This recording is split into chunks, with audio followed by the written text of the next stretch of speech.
This is the Tom Bigby Tales, and I'm your host, Shannon Evans. Tonight's episode is Old Nancy Really Does Need to Go. That old girl's gotten a little long in the tooth in her job.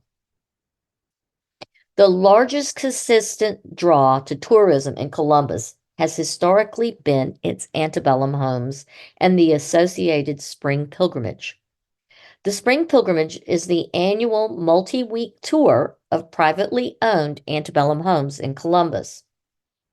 The homeowners in the Historic Home Tours Association spend significant amounts of their own money to have their yards, their gardens, and their homes ready to show their historically significant and either fully restored or in the restoration process homes to tourists who historically, notice the word historically is used a lot here, come from all over the world. Prior to 2011, busloads of tourists would come from all over the US and Canada for the spring pilgrimage. For many years, history buffs from Japan and other foreign countries would fill tour buses after tour bus and explore the South, stopping in Columbus on their way to Natchez' pilgrimage, and then on to Vicksburg to explore Civil War battlefields and museums and Vicksburg's mighty homes, before continuing on north to Clarksdale and then to Memphis to Blues Alley. Unfortunately for Columbus, the reins for the Columbus Visitors Bureau were handed over to the current director, Nancy Luke Carpenter, about 2011, who, for some reason or another, became more interested in accumulating real estate during that time for the CVB than in attracting tourists. The spring pilgrimage and the attraction of busloads of tourists is not a week before one-time event ad in the paper. In other words, it requires months and even years of planning and investment in professional advertising and marketing and event promotion. For example, to get on a future tour bus guide company's radar for inclusion in their offerings to groups for this spring, the legwork and pitch of our events would have needed to have been started a minimum of 2.5 to 3 years ago, just for this coming 2024 season. First, the tour operator has to get Columbus on their schedule and then into their publication, which takes coordination. Most schedules are organized and ready for printing 15 to 18 months before they go out to their audiences, which is 3 to 6 months before their tickets are even sold to the prospective customers. This takes planning to organize with the tour bus companies, but a good city tourism director understands that need and understands how to get their town's tours and events out to the tour brokers and organizers. Natchez does it. Savannah does it. Heck, Oxford, Vicksburg, and Meridian do it. So why not Columbus? Because our tourism director does not bother to do the legwork and organization and prioritization of planning and packaging of events to take to brokerage events where she can pitch our tours and our town to these bus tour operator companies.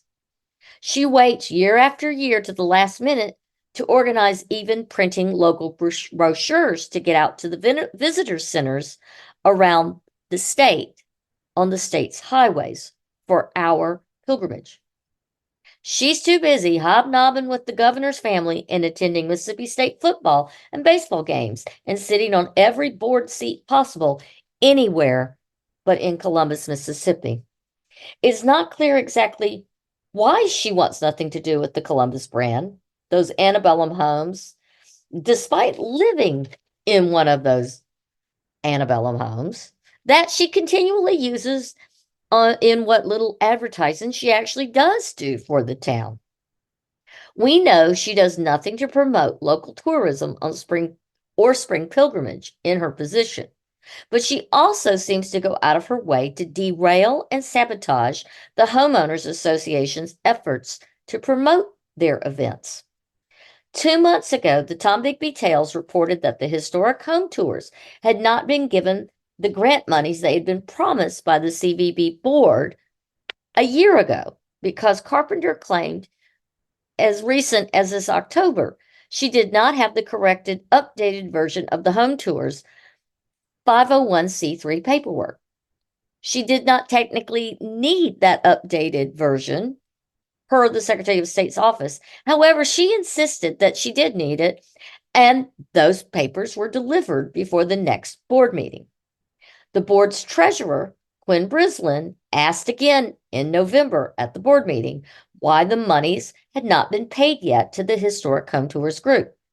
Carpenter claimed she did not have all the copies of bills, which she did have, and she had only just gotten the new updated 501c3 form from them. She was instructed by the board again to pay them their monies.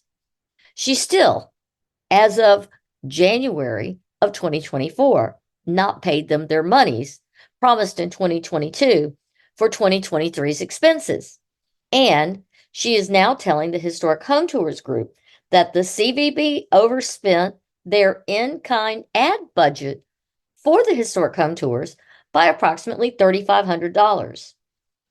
And so the CVB, who chose to make that overspending, would be taking that out of whatever amount they would be giving the Historic Home Tours in 2024's budget. Excuse me? Say what? The CVB spent more in kind out of their budget without discussion with the Historic Home Tours and their own board. And yet their overspending is going to be passed on to the Historic Home Tours organization? That doesn't make sense. That makes absolutely no sense. But wait, there's more.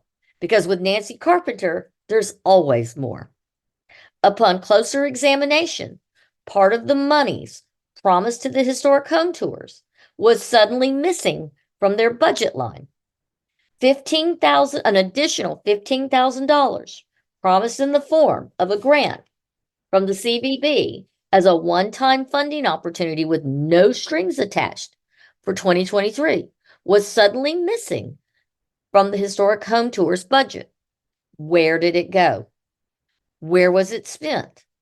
The Historic Home Tours Vice President, Joe Beckett, asked for an accounting of where was that grant. Carpenter tried to push the agenda that the Historic Home Tours never applied for it. Beckett pushed back, requesting the board minutes. It was essentially a one-time gift from the board, per the board's own minutes, to establish parity related to an amount given to the Preservation Society, another homeowner group. No application was requested or required. So what is the board going to do to make Carpenter not only pay the amount from last year in full and the $15K promised? Are they going to deal with her trying to continually cheat the Historic Home Tours out of their promised grants and her trying to take money out of their hands for her choosing to overspend on in-kind advertising? Exactly where is that missing $15K? Has it been spent elsewhere? Has anyone actually bothered doing any forensic accounting?